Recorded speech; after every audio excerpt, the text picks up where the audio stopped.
Welcome to the deep dive.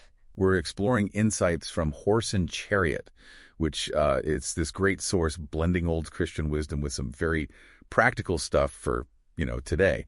We want to unpack something the source calls the passions of desire. That's right. We're digging into these specific, powerful movements inside us, how they actually function day to day. Especially, I guess, when we're facing choices, maybe temptations. Exactly. And the mission here really is to understand what this source is suggesting about living well with them.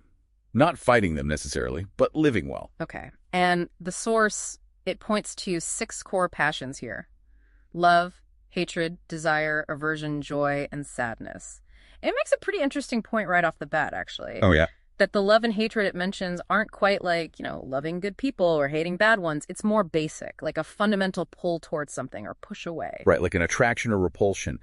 And what's really fascinating is how the source sort of maps out the chain reaction these passions can kick off. It uses a very relatable example. Okay, let's get into that.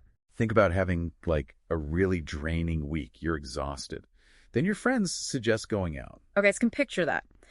So if I look at that invitation and I kind of sense, yeah, I can handle this. This seems like a good thing for me right now. The source calls that initial recognition love. Not, romantic love, but seeing a specific good that fits you in that moment. Got it. A fitting good. And that recognition, that love, immediately stirs up desire. It's just that natural impulse pulling you towards experiencing that thing you see as good. Okay, but then there's the flip side, right?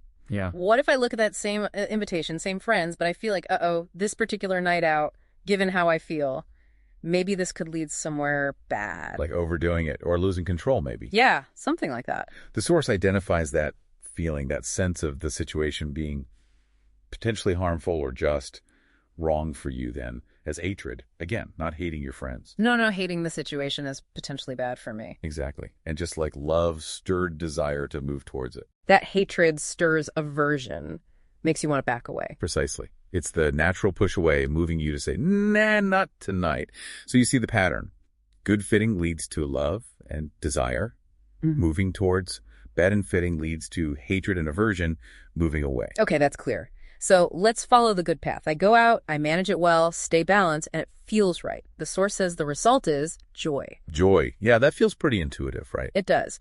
But what about the other path? If you felt that hatred, that aversion, because you sensed it was unfitting, but you went anyway, and maybe did overindulge. The source is pretty stark there.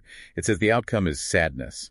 It highlights how, lots of people get caught right there. In that cycle. Yeah, giving in to desires they kind of know deep down aren't really good for them. Yeah. And the result is this undercurrent of sadness, maybe feeling enslaved by it all. Vice, the source calls it. That feeling of being trapped by your impulses, yeah, that definitely resonates. So what's the way out? Does the source say just shut everything down, kill desire? No, and this is really the core insight, I think. The source insists the path of virtue isn't about silencing desire or, killing off the passions. It's about ordering them. Ordering them. Okay, that sounds different. Less like suppression, more like directing them. How does that work? Well, the source talks about redirection. Yeah. This is our natural loves, desires, aversions. They can easily get ruled by just, self-interest or what feels good right now or what the world demands. Right. The alternative it proposes is orienting those same powerful energies towards something higher. The source specifically frames it as toward God. Within its own context, of course. Okay, so it's about what they're aimed at. Not getting rid of the energy, but changing the target. Exactly that. Yeah. Instead of being pulled toward things that end in sadness or that feeling of being trapped, they're directed towards things that build virtue and, freedom. The source suggests that when they're guided not by vice, but by, it uses the word grace, like a kind of spiritual insight or strength, then the passions aren't squashed. They're actually redeemed in a way. Yeah. They become fuel, not a burden, but actual fuel for living well. Fuel for what, though? If they're ordered right, where do they take us? The source says they fuel us deeper into the beauty of a virtuous and fulfilled life, not towards sin or feeling depleted. That paints a really different picture. These strong feelings leading to actual joy and freedom, instead of that quick pleasure followed by sadness loop. Does it give any, like, practical steps? How do you start ordering them? It does, yeah. It gets very practical. It stresses learning to just watch them. Watch the movements of your desire, your aversion. Pay attention. What pulls you in? Why? What pushes you away? What does that tell you? So step one is just awareness, seeing what's going on inside. Precisely.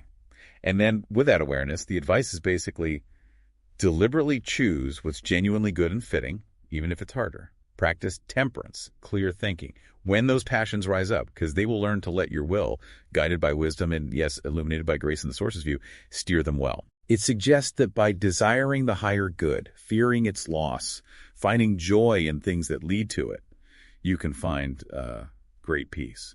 So wrapping this up, it seems the main takeaway from the source is that real freedom, real fulfillment, isn't about getting rid of our passions. It's about actively ordering them. Right, and that this ordering, guided by virtue and this concept of grace, is what lets the soul, flourish. It really makes you think differently about these internal forces: love, hate, desire, aversion, joy, sadness, the potential there. Yeah, the source proposes that when they're aimed right, they're incredible engines for a meaningful life, not just traps leading to sadness. The source suggests just starting to watch the movements of your own desires and aversions is that crucial first step. How could you begin to notice those movements in yourself today?